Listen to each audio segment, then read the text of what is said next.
My name is Ryan Morrow, and this is my Week 8 final project for Introduction to Firearms, FTT 100, at Sonoran Desert Institute. Today's date is Saturday, October 25th, 2025, and for this week's assignment, I'll be going over the U.S. rifle caliber 30 M1, better known as the M1 Garand. So what we have here is a Springfield Armory M1 Garand. As far as I can tell from the serial numbers, this is a late 1954 production receiver. The stock is actually a World War II wartime production stock, so the actual life and history of this rifle is probably somewhat of a mystery. It was a CMP gun before I got it, so who knows what kind of refurb it's been through. The M1 is a long-stroke, gas-operated semi-automatic rifle in 30-06. It is actually hammer-fired, which we'll get a better look at when I start taking this thing apart. These rifles feature an extremely comfortable and crisp two-stage single-action trigger, and it fires from an 8-round in-block clip. So once again, these are dummy rounds. They don't have any charge, and these are snap caps. I've only got 2 snap caps, but this will do. The magazine, the 8-round clip is loaded from the top, and as soon as it's pressed all the way to the bottom of the magazine, there will be an audible click. As soon as you let off pressure, the bolt is let to fly home and strip around off the top. I'm holding the bolt back just by keeping pressure. Now I let it go. I'll show that again nice and close up. And it goes, click, release. So once the rounds are in the magazine, then take it off safe. The round is fired.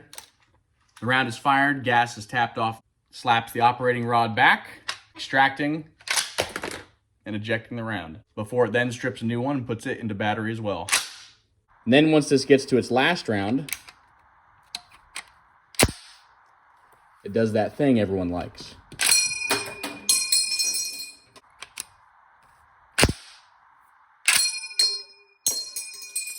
We're going to start from the muzzle and work our way back toward the stock.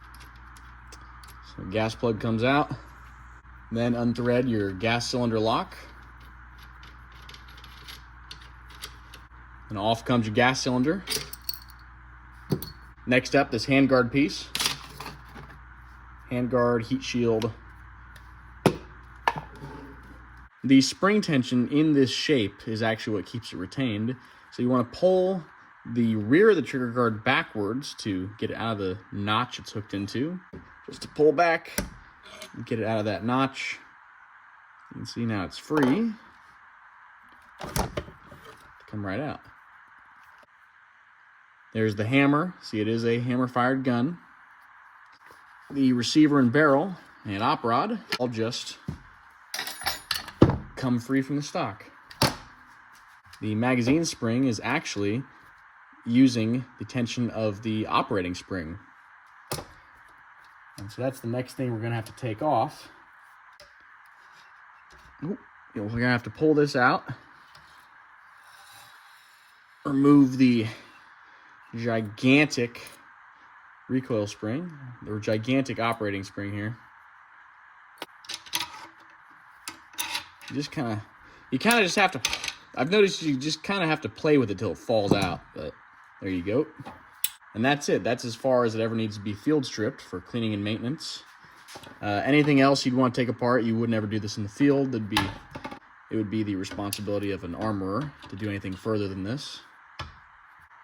This weapon is thoroughly filthy.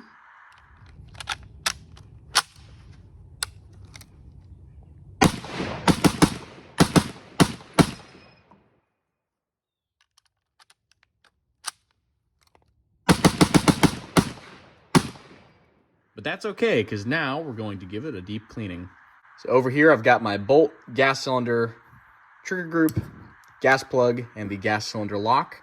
I'm going to be hitting them all with some Birchwood Casey gun scrub. But then, of course, you've just got classic Hops No. 9 solvent, which is always a safe bet. I'm going to get all these scrubbed off in the soup container and then get them dried off with a clean rag.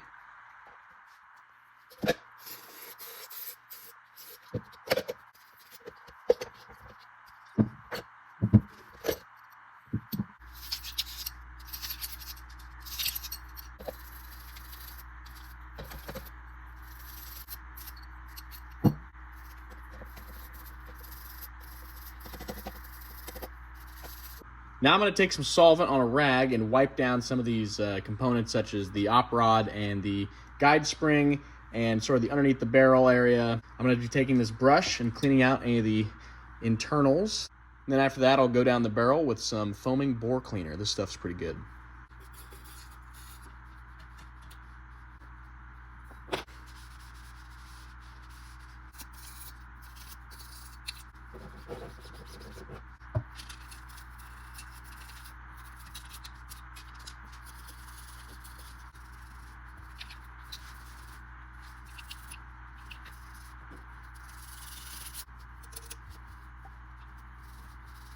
Next, get yourself a 30 caliber wire brush attachment.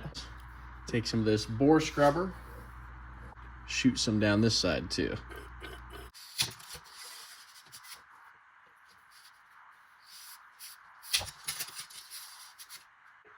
Next, I'm going to take off this wire brush and start ramming some patches down the barrel till they come out clean on the other side.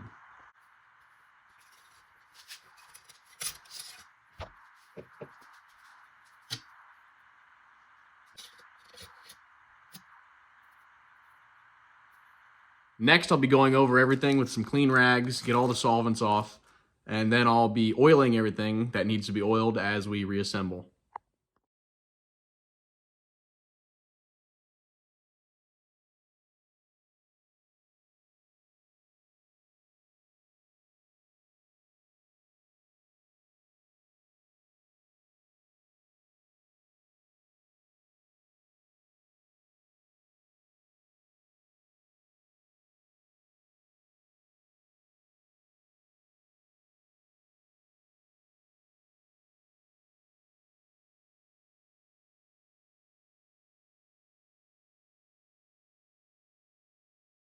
Now, a lot of people will look to a lot of old foreign and domestic service manuals for these and say that some components need to be greased while others need to be oiled, and not to confuse the two. And that was all maintenance doctrine that was written with the idea that these things were going to be in long extended field use.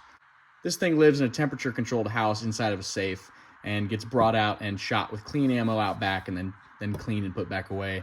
The grease is redundant and a little just silly for most people's uses for these rifles.